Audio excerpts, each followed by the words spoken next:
આજે ગાંધીનગર ખાતે TET pass ઉમેદવારો દ્વારા શાંતિપૂર્ણ રીતે પોતાની માંગણીઓને લઈને પ્રદર્શન કરી રહ્યા હતા ત્યારે ગુજરાત પોલીસ દ્વારા બળ પ્રયોગ કરીને એમને ત્યાંથી બળજબરીપૂર્વક જે વર્તન વ્યવહાર એમની સાથે થયું છે જેની અમે સખત શબ્દોમાં નિંદા કરીએ છીએ।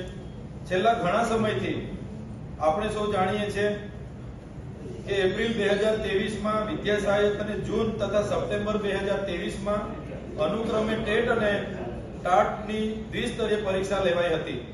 પરીક્ષાના લીધે ઘણો લાંબો સમય વીતી ગયો હોવા છતાં 24,700 શિક્ષકોની ભરતીની ક્રમિક અને ઝડપી જે પ્રક્રિયા પૂર્ણ કરવા માટે સરકારે જે બાહેધરી આપી હતી તે આજે પણ પૂર્ણ નથી થઈ, જેના કારણે ઘણા ઉમેદવારો જે વય મર્યાદાઓમાંથી બહાર નીકળી જાય છે। ઘણા ઉમેદવારો એના લીધે પોતે જે સરકારી કાયમી શિક્ષક બનવાના સપના હતા તે રોડાઈ જાય છે। ઘણા ઉમેદવારોને પારિવારિક, સામાજિક અને આજે ઘણી આર્થિક રીતે મુશ્કેલીઓનો સામનો કરવો પડે છે। છેલ્લા 2 વર્ષથી સરકાર કહે છે અમે ભરતી કરીશું। ગયા બજેટમાં પણ એમણે કીધું હતું કે અમે 24,700 શિક્ષકોની ભરતી કરીશું। આ વખતના બજેટમાં પણ કીધું છે અમે 24,700 શિક્ષકોની ભરતી કરીશું, પણ કોઈ પણ જાતની પ્રક્રિયા આજ દિન સુધી કરવામાં નથી આવી। મને યાદ છે ત્યાં સુધી 16/1/2025 ના રોજ શિક્ષણ મંત્રીએ જાહેર મંચ પરથી જાહેરાત કરી હતી કે 1 મહિનાની અંદર જ અમે 24,700 શિક્ષકોની ભરતી કરવા જઈ રહ્યા છીએ, જેને પણ આજે 40 દિવસ થયા પણ એક પણ શિક્ષકની ભરતી નથી થઈ, જેના લીધે આજે ટેટ પાસના ઉમેદવારો ગાંધીનગર ખાતે પ્રદર્શન કરી રહ્યા હતા અને સરકારના ઇશારે જે પોલીસે બળ પ્રયોગ કર્યો છે જેની અમે નિંદા કરીએ છીએ। જે પ્રકારે આપણે ભણશે ગુજરાત, આગળ વધશે ગુજરાતની વાતો કરીએ છીએ, વિશ્વગુરુ બનવાની વાતો કરીએ છીએ, પણ ગ્રાઉન્ડ પર જે સરકારી શાળાઓ છે આજે દરેક શાળાઓમાં શિક્ષકોની ખૂબ મોટા પ્રમાણમાં ઘટ છે। આદિવાસી વિસ્તારો હોય કે મારો પોતાના જિલ્લો, મારા જિલ્લામાં 93 શાળાઓ એક શિક્ષકથી ચાલે છે, દાહોદમાં 108 શાળાઓ એક શિક્ષકથી ચાલે છે, છોટાઉદેપુરમાં 100 થી વધારે શાળાઓ એક શિક્ષકથી ચાલે છે। અનેક વખત અમે શિક્ષકોની માંગણી કરતા હોય અને શિક્ષણ જેવી ગંભીર બાબતમાં સરકાર ગંભીર ના હોય એટલા માટે અમારે અવારનવાર રજૂઆત કરવી પડે છે। અમારી સરકાર પર એક જ માંગણી અને એક જ રજૂઆત છે, સરકાર ચાલુ ઉનાળા વેકેશન પહેલા 24,700 શિક્ષકોની ભરતીની પ્રક્રિયા તબક્કાવાર પૂરી કરીને તમામ વિસ્તારોમાં કાયમી શિક્ષકો મૂકે એ જ અમારી માંગ છે।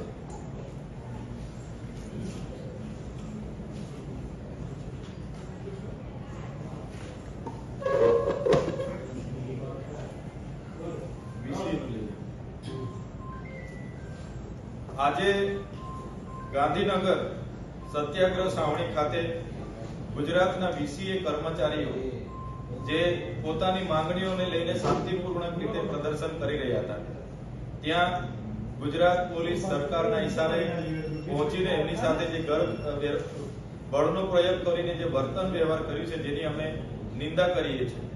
છેલ્લા 17 વર્ષથી ગુજરાતમાં 14,000 વીસીએ કર્મચારીઓ એક પણ રૂપિયાના પગાર વગર પંચાયતમાં ઈ ગ્રામ પંચાયત યોજના હેઠળ ઈ ગ્રામ સોસાયટી દ્વારા એમની ભરતી થઈ છે ત્યારથી સેવા આપી રહ્યા છે, જેમની પર પોતાના પરિવાર, સામાજિકની અનેક જવાબદારી હોય છે। સરકારના કોઈ પણ ધારા ધોરણ મુજબ એને કર્મચારી ગણવામાં નથી આવતા અને એક પણ રૂપિયાનો પગાર આપવામાં નથી આવતો।